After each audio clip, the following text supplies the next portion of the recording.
Alors bienvenue à toutes sur le podcast Happy and Healthy qui est un programme d'éducation à la santé des femmes pensé par un médecin, donc moi-même, et uniquement basé sur les dernières découvertes scientifiques et la recherche médicale.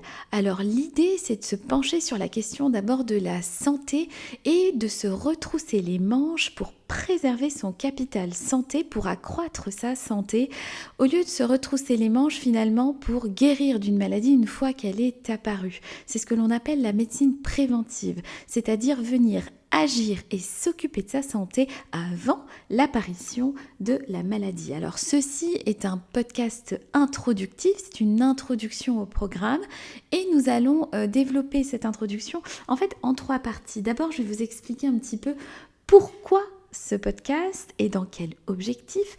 Nous verrons ensuite ce que nous disent les dernières découvertes scientifiques à propos justement de l'apparition de la maladie et de la préservation de la santé. Et enfin, on verra les 8 piliers fondamentaux pour se bâtir une santé de fer, Inch'Allah. Alors, du coup, concernant les objectifs de ce podcast, en fait, c'est de mieux comprendre le fonctionnement de votre corps, le fonctionnement de vos cellules, de vos hormones, de votre cerveau féminin, afin de pouvoir faire les bons choix au quotidien et construire le bon mode de vie. C'est une médecine du mode de vie. D'accord ? On construit ce que l'on appelle un lifestyle, comme diraient les anglo-saxons. Retenez bien ce mot parce que c'est vraiment le socle de tout l'apprentissage et c'est l'objectif même de toute cette connaissance dont on va parler. Il n'y a aucun intérêt à acquérir une connaissance médicale si ça n'a pas d'impact sur votre manière de vivre au quotidien. Il n'y a pas grand intérêt à juste savoir pour savoir. Il faut savoir pour agir. Il faut savoir pour prévenir. Il faut savoir pour construire sa santé, construire quelque chose de meilleur. Mais savoir pour savoir, si ça n'a pas d'impact pratique dans votre vie, ça ne sert pas à grand chose. Et l'intérêt de ce podcast, c'est toujours de faire le lien entre ce qu'on va expliquer comme connaissance vers une pratique au quotidien.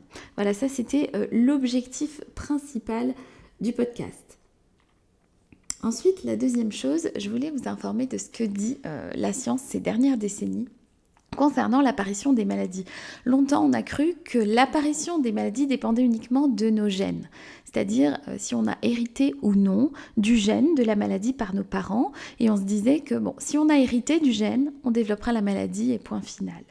Or, aujourd'hui, on se rend compte que ce n'est pas la génétique qui décide du développement ou non de la maladie, mais c'est l'épigénétique. Et l'épigénétique, c'est quoi ? C'est des changements dans votre ADN qui vont permettre d'étouffer l'expression de certains gènes ou au contraire de les activer. En d'autres termes, c'est grâce à l'épigénétique que le gène d'une maladie va s'exprimer ou pas. Et devinez quoi ? L'épigénétique, en fait, est contrôlée majoritairement par le mode de vie, par les choix que l'on va faire autour des 8 piliers que nous allons développer après. Et l'autre point important des dernières découvertes médicales, c'est qu'on se rend compte de plus en plus, là d'après les dernières recherches, que la majorité des maladies ont une origine commune, c'est, une souffrance de ce que l'on appelle la mitochondrie.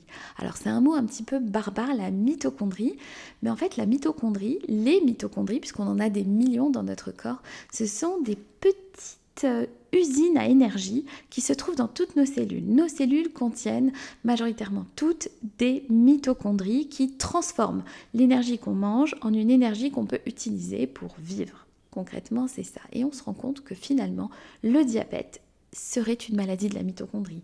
Alzheimer serait une maladie de la mitochondrie. Le cancer aussi serait une maladie de la mitochondrie. Et que finalement, si on venait à prendre soin de nos mitochondries, on pourrait finalement éviter au maximum ces maladies modernes qui malheureusement déciment beaucoup et beaucoup de familles. Alors pour ça, on va travailler autour de 8 piliers.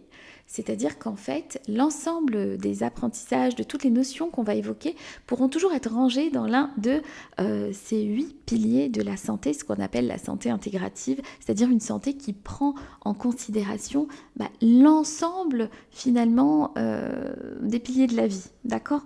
Le premier pilier, bien évidemment, ça vous le savez toutes, c'est l'alimentation. Donc on verra un petit peu comment choisir ces aliments, comment reconnaître les glucides, les protéines, les lipides, comment choisir ses graisses, parce qu'il y a du bon gras, du mauvais gras, on va parler des calories, on va parler aussi de l'hormone de l'alimentation, c'est-à-dire l'insuline, du microbiote intestinal, des compléments alimentaires, des modes de cuisson pour avoir des astuces de santé pour optimiser finalement l'effet bénéfique de certains aliments dans la cuisine. On va parler d'index glycémique. Bref, il y aura beaucoup de choses à dire autour du premier pilier qui est l'alimentation. Le pilier numéro 2, c'est le mouvement. Le mouvement dans toutes ses dimensions. Pas forcément que le sport, l'assouplissement, la marche, le nombre de pas par jour, mais aussi l'endurance, travailler son endurance, la masse musculaire.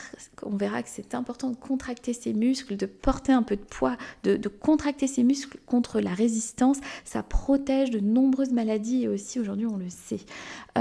Troisième pilier, donc on a vu 1, l'alimentation, 2, le mouvement, 3, c'est le repos et la gestion du stress. D'accord? Alors on va parler principalement dans ce pilier d'une hormone, le cortisol, et de ses effets délétères sur la santé à long terme. C'est l'hormone du stress et du manque de sommeil. On parlera du sommeil, de la régénération pendant le sommeil, de la détoxification du cerveau, des différentes phases du sommeil, de l'hygiène du sommeil. On parlera aussi des méthodes validées pour réduire son cortisol, pour gérer son stress, comme des techniques de respiration. Par exemple la cohérence cardiaque ou le yoga par exemple, mais il y en a encore plein d'autres. Le quatrième pilier, c'est le respect des rythmes biologiques. Les rythmes, par exemple, le rythme menstruel, les hormones féminines. On verra comment s'alimenter, comment bouger selon sa période dans le cycle menstruel, comment comprendre ses hormones, sa fertilité, comment éduquer aussi nos jeunes filles à s'approprier leur corps, à comprendre leur corps et à bien vivre avec leur corps de femme. On parlera ménopause, périménopause. On parlera aussi des rythmes circadiens, c'est-à-dire du rythme sur la journée, entre les rythmes veille-sommeil, les différents rythmes des différentes hormones, l'importance aussi de vivre en fonction des rythmes des saisons, tout ça, ça sera dans ce pilier numéro 4.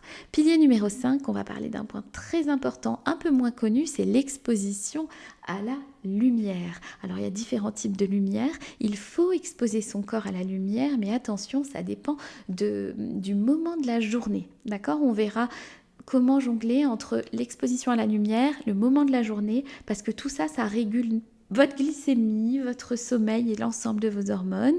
Les lumières, le problème des lumières artificielles, notamment les lumières LED, qui créent vraiment des vrais dégâts en termes de santé métabolique, de prise de poids, etc. Les dernières recherches le montrent clairement. On parlera du soleil, des ultraviolets, des infrarouges, et aussi des méfaits de la lumière bleue, etc. Il y a vraiment plein de choses à dire. Le pilier numéro 6, on parlera aussi de la gestion de la température pour votre santé, des températures notamment plus ou moins extrêmes, donc les douches froides jusqu'aux bains glacés, mais aussi la chaleur, les saunas, les hammams, tout ça, ça a un véritable impact positif sur votre santé. Le point numéro 7 aussi fondamental, c'est la gestion de l'environnement, l'écologie intérieure. Alors je parle de l'écologie de votre foyer, de votre maison. On va parler de l'épuration, de la filtration de l'air, de l'aération de la maison, des champignons de maison, qui pullulent dans l'air au bout de 24 heures quand on n'aère pas. On va parler de la filtration de l'eau que vous consommez, mais aussi des perturbateurs endocriniens, des différentes toxines contenues dans les produits ménagers, les produits cosmétiques, etc., etc. Beaucoup de choses à dire aussi concernant votre environnement domestique. Le point numéro 8, on parlera des relations sociales saines, c'est prouvé, c'est bon pour les mitochondries et donc pour la santé. Le fait aussi aussi le sentiment d'appartenance à une communauté, la foi et l'espoir. Tout ça aujourd'hui, on le sait, le mindset, c'est très important pour votre santé. Donc quoi qu'il en soit, quelles que soient les notions que nous aborderons, vous pourrez les placer dans un de ces 8 piliers pour bâtir une connaissance solide et surtout bâtir et construire un mode de vie sain, adapté à la santé humaine, adapté à la santé féminine. Et si vous comprenez ce que vous faites, si vous faites des choix de vie éclairés par une connaissance, par un apprentissage, vous pourrez en plus transmettre à vos enfants les bases de la santé, les aider à faire les bons choix, bien manger, bien bouger, bien penser, bien grandir. Alors à la fois pour vous, pour votre santé, votre vitalité, votre longévité, mais pour aussi vos enfants, pour bien grandir et bien vieillir, pour votre santé, pour votre silhouette, restez informés et suivez-moi.